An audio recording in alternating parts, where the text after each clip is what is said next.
Hi mes élèves, comment allez-vous? On va finir aujourd'hui l'explication de notre roman Le Comte de Monte Cristo. Inch'Allah, je vais commencer dans les prochaines vidéos par la révision des autres parties de notre examen, le français général. Ne vous inquiétez pas et vous allez avoir certainement les 50 sur 50. On commence maintenant la dernière vengeance. La vengeance de Danglars. Danglars qui était son ami sur le navire, qui était le comptable, qui était le plus méchant, celui qui a eu l'idée de se débarrasser de Danglars, et c'est lui qui a écrit la lettre, c'est lui qui a tout préparé, et seulement Fernand, c'est lui qui a envoyé la lettre au procureur du roi actuel. Danglars. Comte de Monte Cristo se dirige vers Danglars, il découvre qu'il est un directeur d'une banque. Il lui rend visite, il ne le trouve nulle part. C'est pourquoi le comte Danglars a rendu visite au comte de Monte Cristo dans sa maison. Lui aussi, il ne trouve pas le comte dans sa maison, mais il comprend de la maison que c'est un homme de grande valeur, un homme riche. Ensuite, le lendemain, dans la banque, au moment où Danglars était occupé dans une réunion, le comte de Monte Cristo lui rend visite. Dès que Danglars écoute de son secrétaire que le comte de Monte Cristo l'attend dans son bureau, il quitte à l'instant sa réunion et se dirige tout de suite dans sa chambre. Il a rencontré le comte de Monte Cristo. Ah, notre deuxième surprise. Lui aussi, il n'a pas du tout reconnu son ami. Au contraire, il le salue chaleureusement, gentiment, il l'a accueilli aimablement. Alors le comte de Monte Cristo lui a dit « Est-ce que vous me connaissez ?» Il lui a dit « Bien sûr, tout le monde vous connaissait à Paris par un homme d'affaires qui va réaliser de grands projets à Paris. » Elle le sait bien. Mais Danglars lui a dit j'ai eu une lettre de la banque de Rome qui s'appelle Thomson & French, c'est votre banque. Et dans cette lettre, il y a une expression, un mot que je ne comprends pas. Alors, comte de Monte Cristo voudrait s'informer de Dantès, ou de comte de Monte Cristo, l'explication de cette phrase. Alors, le comte de Monte Cristo lui a dit, quelle est la phrase que tu ne comprends pas, qui est ambiguë, qui est un mystère pour toi? Il lui a dit le mot crédit illimité. Alors, le comte de Monte Cristo commence à expliquer à Danglars ce qu'il désirera à faire à l'avenir. Il lui a dit, j'ai mis toute ma fortune dans la banque de Thomson & French. Alors, toute ma fortune est là-bas. C'est pourquoi je voudrais prendre argent de votre banque au moment d'urgence, au moment où je prépare un projet ou un plan. Et quand vous allez me donner de l'argent de votre banque, ensuite, vous allez faire votre communication avec ma banque à Rome de Thomson & French. Ma banque va t'envoyer la somme que j'ai prise de ta banque et bien sûr, tu vas profiter en prenant des commissions de ma banque et de moi.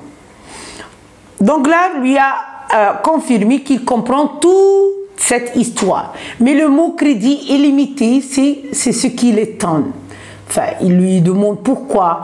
Parce que Danglars lui dit parce que je ne suis pas sûr jusqu'à quelle somme vous allez me demander. Vous aurez besoin de quel capital, jusqu'à combien.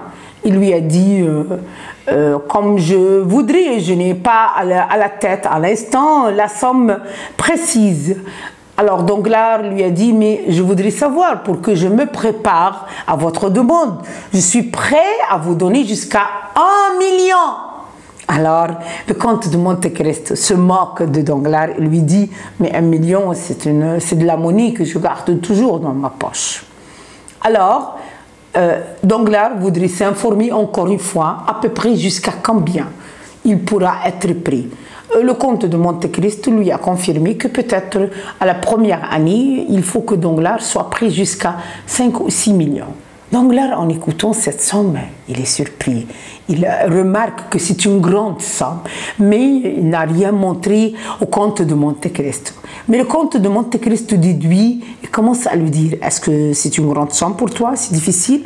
D'accord, pas de problème. J'ai des autres lettres de ma banque, je peux chercher d'autres banques.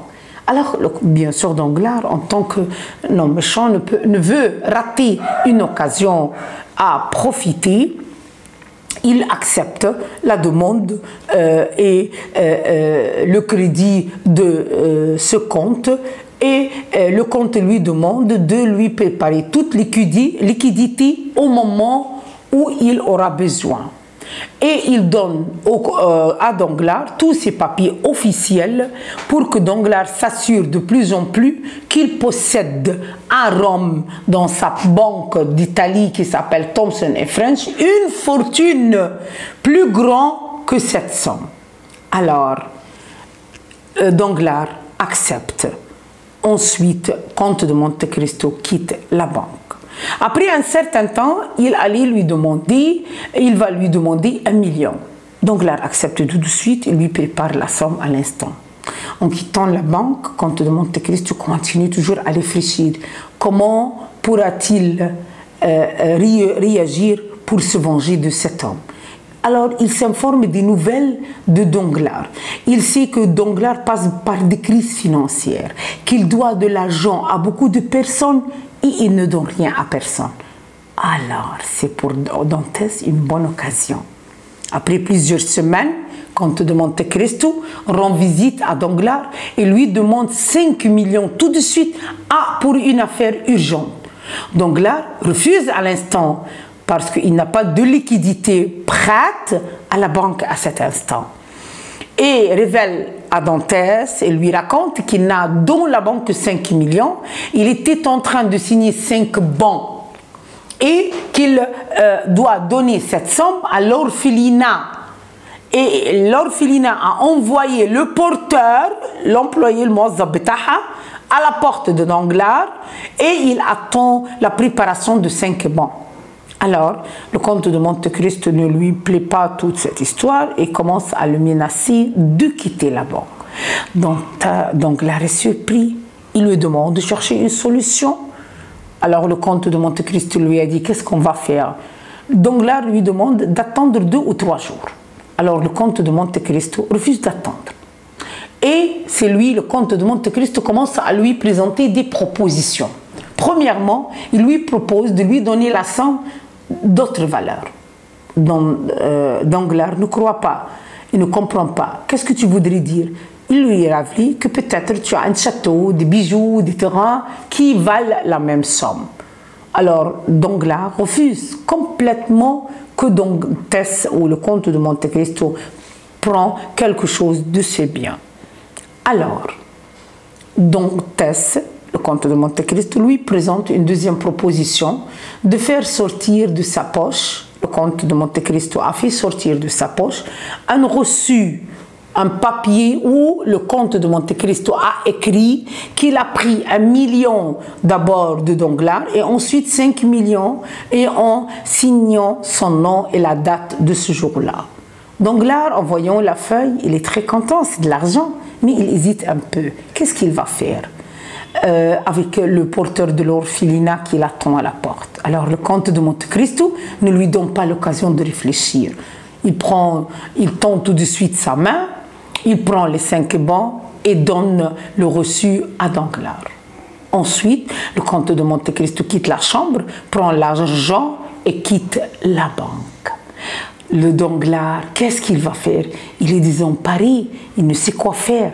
Alors, quelle est sa réaction à cet instant? Bien sûr, en tant qu'un homme méchant comme de son habitude, il ramasse ses affaires, il prend le reçu qu'il a eu du comte de Monte Cristo et quitte la banque. Alors, tout de suite, Danglars voyage à Rome, se dirige vers la banque de Thomson & French. Et Danglars, très content, il rembourse l'argent, les 6 millions qu'il a eu dans le sac qu'il a entre ses mains. Il est très gai, très content de s'enrichir encore une fois. Mais puisqu'il y a beaucoup de dettes, beaucoup de personnes qui l'attendent pour payer ses dettes, il décide de ne pas rentrer à Paris et de voyager en Autriche, Nimsa, et de commencer de nouvelles affaires là-bas. C'est pourquoi il a loué une voiture pour qu'il aille en Autriche et commencer toute une nouvelle vie en tout. En trajet, la voiture a dévié du chemin. Alors Danglars s'adresse au chauffeur pour lui faire comprendre que ce n'est pas le chemin correct. Le conducteur ralentit. Ensuite, les deux portes latérales de la voiture s'ouvrent et deux hommes entrent et bandent les yeux de Danglars par une bande.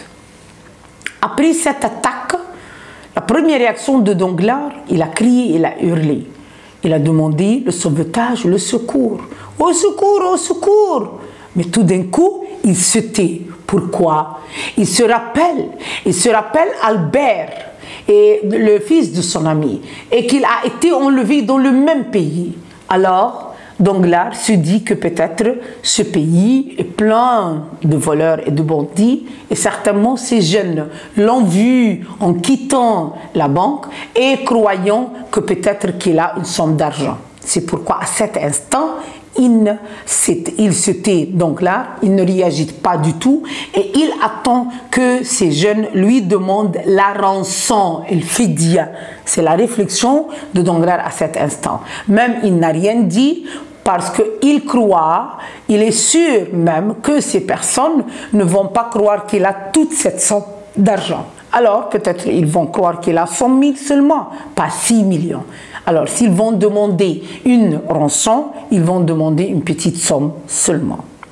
Il se tait, il reste calme, jusqu'à ce que la voiture s'arrête devant un immeuble. On le fait entrer dans une chambre qui ressemble à un cachot. Il reste les 24 heures tout seul, ne voit personne, ne parle à personne. Et lui continue toujours à être dans cet état de malice.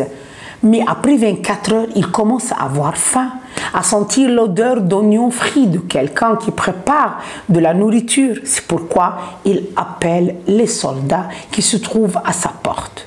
Le soldat lui répond: à votre service, monsieur, ce que vous avez besoin, on vous l'accomplit tout de suite. Alors il a demandé à manger, on lui a apporté du poulet rôti et pour qu'il mange le poulet rôti, il doit payer. Et le poulet rôti se trouve sur un plateau en argent. Bien sûr, Danglars au début il a accepté, c'est pas grave de payer pour manger. Mais le soldat lui a demandé 100 000 francs. Danglars ne croit pas à cette somme. Est-ce que tu es fou? Impossible que je paie cette somme. Il commence à insulter le soldat, même le renvoi de sa chambre et de refuser de ne rien prendre de lui. Danglars, après un certain temps, commence à avoir de plus en plus faim. Il demande un morceau de pain sec. Alors le soldat lui révèle que ça vaut la même somme. Danglars refuse encore une fois, l'insulte et le renvoie. Mais dès qu'il commence à avoir une faim de loup, au point qu'il ne supporte pas la faim, il accepte de payer pour manger. Même en demandant une bouteille d'eau, les soldats lui ont révélé qu'il doit aussi payer 25 000 francs. Comme son habitude en tant qu'un homme vénal et avare, il refuse. Mais il était obligé pour qu'il puisse continuer à vivre. Et il est resté dans cet état très dur 12 jours. Il a découvert qu'il a dépensé 5 millions des 6 millions. À cet instant, il s'est trouvé dans un état enragé, tricoloreux. Il ne croit pas à ce qui lui est arrivé. Est-ce vraiment il a perdu? Il a dépensé 5 millions pour rien. Il n'a pas du tout profité de cette somme. Il s'est affolé. Il est sur le point d'être fou. Il est furieux, coléreux. Il s'exclame des actes de ses soldats. Et il leur demande c'est leur raison. Et à chaque question, ils lui répondent par la même réponse: d'après les ordres de notre maître, d'après les ordres de notre maître. Ah, il ne comprend rien, le pauvre. Mais au moment de sa forte colère, il écoute une voix solennelle qui vient de loin, une voix d'un homme qui est respectueux, qui est raisonnable. et qui s'adresse à Danglars et lui dit « Tu n'arrêtes jamais de repentir. Tu es toujours insatisfait. » Danglars, au début, déduit que c'est le comte de Monte Cristo. Il constate. Il lui a dit « Ouais, vous êtes le comte. Pourquoi ?» Et ici, il ne comprend rien. Alors, à cet instant, le comte de Monte Cristo lui a dévoilé son identité. Il lui a dit « Non, non, je suis ton ami, à qui tu as enlevé sa vie, sa joie, son mariage. » Danglars est étonné en dévoilant toute cette vérité. Il s'agenouille, c'est sa première réaction, il se met à genoux bien sûr, de la forte peur. Il est effrayé, il croit au début que le comte de Monte Cristo va causer sa mort comme Fernand. C'est pourquoi il commence à le supplier de ne pas le tuer. Mais à cet instant, c'est une part de la personnalité de Dantès qui montre sa vraie bonté. Il lui révèle qu'il ne va pas le tuer parce qu'il cherche et il voudrait le pardon de Dieu. C'est pourquoi on a remarqué que le comte de Monte Cristo a demandé à ses hommes de prendre Danglars dans la voiture, de lui laisser le million qui reste, et finalement de le jeter dans le désert. Danglars est très content qu'il a été sauvé, mais dès qu'il descend de la voiture, il court très vite, sans regarder derrière lui. Il a remarqué la présence d'un courant d'eau. Il se penche pour boire de l'eau. À cet instant, au moment de son penchement, il découvre que ses cheveux sont devenus complètement blancs. Il s'est affolé. Il est dans un état complet de la folie.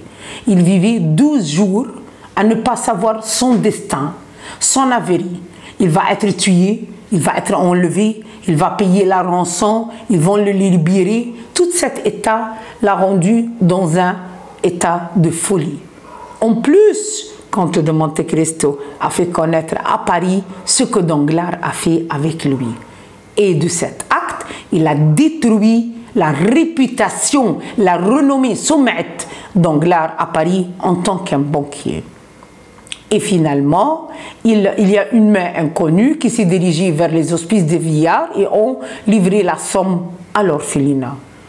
Et finalement, ils seront chez Heidi, dans la maison. Il voudrait pour la deuxième fois la libérer pour qu'elle cherche un jeune homme qu'elle aime et qu'elle aime comme il l'a beaucoup aimé, mais celle-ci a refusé de le quitter et se jette entre ses bras en insistant sur la même idée qu'elle n'a vue, qu'elle n'a aimé, qu'elle n'est calme, qu'elle n'est certain que à la présence de Dantès ou de comte de Monte Cristo dans sa vie.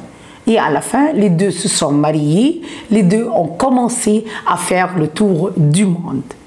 Et de cette fin joyeuse, mes élèves, c'était la fin de notre histoire. Alors, on va commencer la prochaine fois à vous faire quelques, d'abord, éclaircissements, quelques renforcements sur les questions les plus importantes, les idées qui se répètent souvent dans les examens. Et attendez-moi à la prochaine vidéo, Inch'Allah, même avant les révisions de grammaire. N'oubliez jamais de mettre like et subscribe. Merci.